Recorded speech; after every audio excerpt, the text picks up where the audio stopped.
kita aplikasikan ke candle.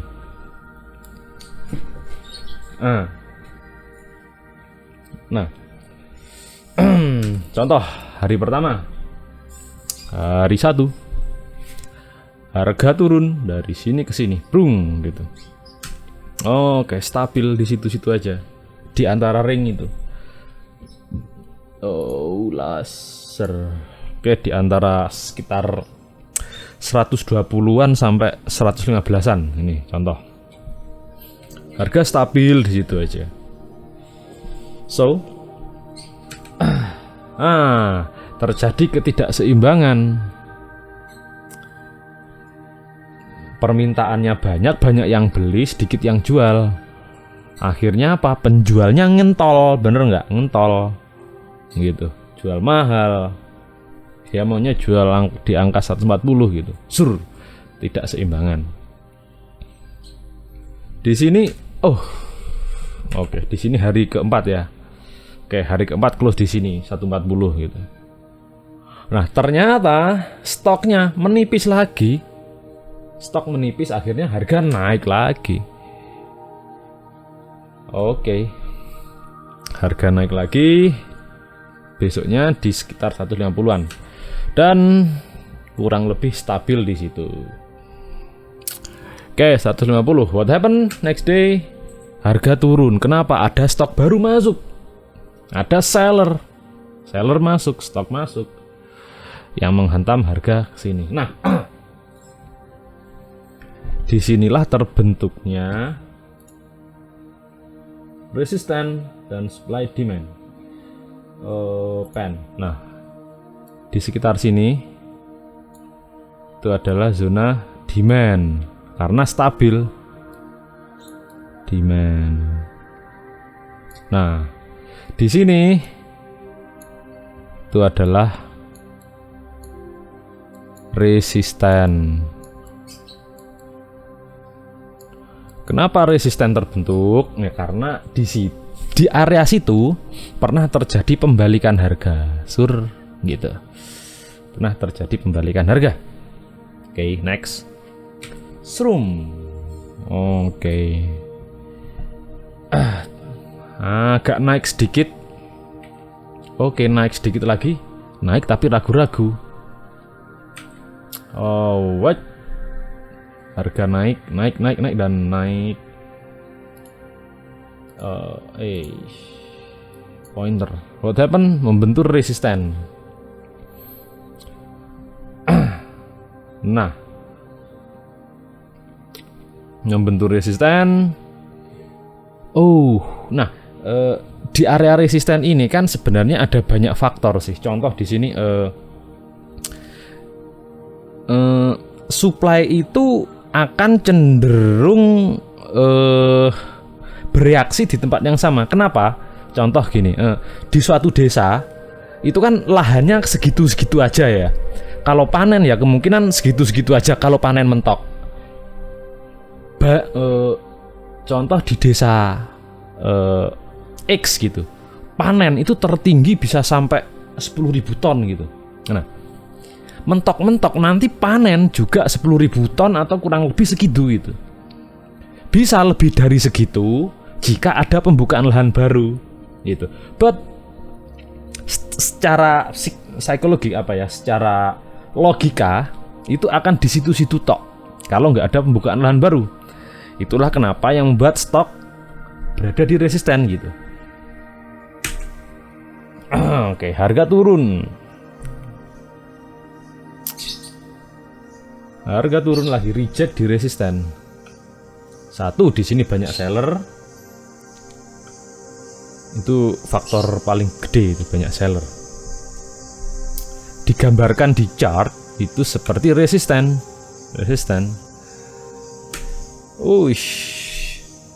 Stok melimpah. Panen pertama, panen kedua, slam ke demand. Nah, ketika harga turun seperti ini, itu banyak orang yang niten ya niteni kalau bahasa Indonesia apa ya. Jadi pola ini banyak terulang sehingga menggambarkan, contoh ini bisa Anda anggap sebagai double top gitu. Anggap kurang lebih double top. Oke, bam. Lanjutkan lagi dongengnya. Harga menghantam demand. Demand di sini banyak yang ancang-ancang. Nah, order book tadi, salah satu tempat yang paling banyak difavoritkan orang-orang untuk ngambil entry, buy dan sell itu adalah di support dan resisten. Nah, supply demand ini sebenarnya adalah kestabilan harga. Loh, ada apa di dalam kestabilan harga? Loh, ini di sini mentok, di sini mentok, di sini mentok, di sini mentok, di sini mentok, di sini mentok, di sini mentok, lalu depth. Nah, di sini secara tidak langsung itu menggambarkan support resisten yang berdekatan. Di sini ada resisten, di sini ada support. Oke, dua support yang bergandengan. Di sini ada muntal mantul harga. Oke, berarti di sini adalah resisten akan jadi support, dan di sini support. Ya, support. So, harga membentur resisten support. Oke. Boom. Turun. Ada rejection di situ. Keesokan harinya turun. Nah, jadi tingkah laku harga ini banyak orang yang niteni alias mengingat-ingat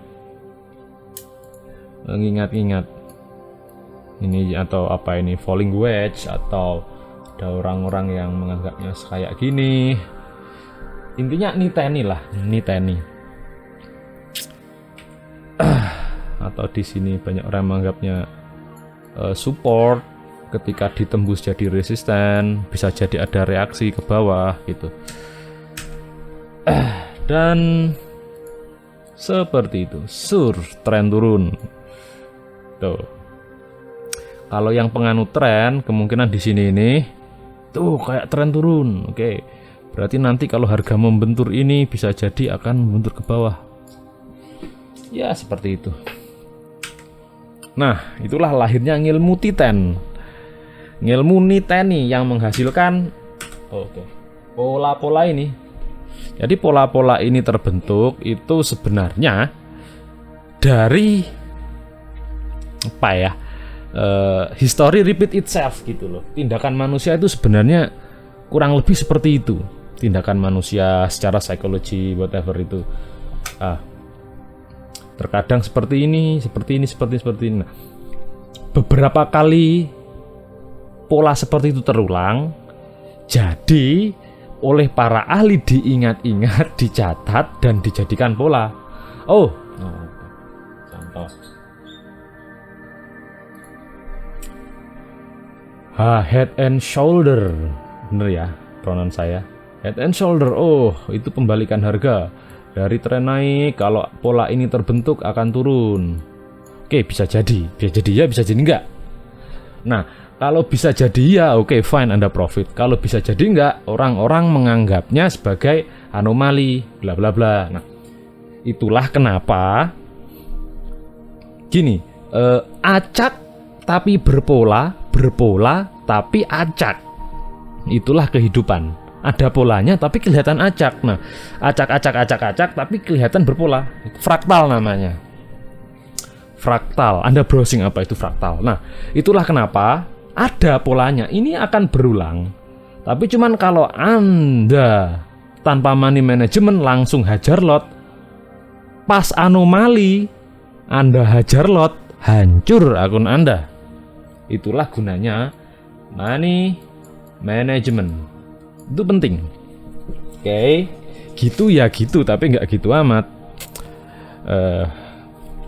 rectangle kayak gini, penerusan pennant, flag.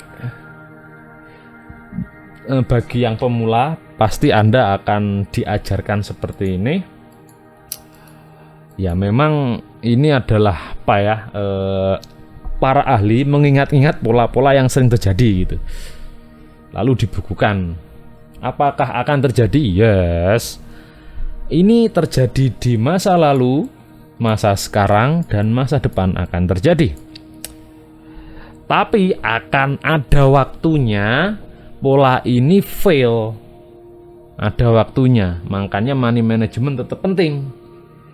Gitu. Silahkan Anda trading pola ini, fine. Cuman money managementnya dijaga. Nah, price action itu kayak kita membaca harga, menganalisa dari dasarnya. Jadi melampaui pola ini, pola-pola ini. Malah kenapa harga membentuk seperti ini double top itu kenapa? Nah, alasan-alasan seperti itu yang membuat orang menemukan teknik price action. Bertanya, pasti kan nggak kebetulan kan, ada apa gitu. Oke, saya sudah kebanyakan ngecepek. Oke, bagi Anda yang pemula, Anda sudah punya gambaran ya. Anda sudah punya gambaran ya seperti apa price action itu. Oke, next saya akan kasih lanjutannya. Oke.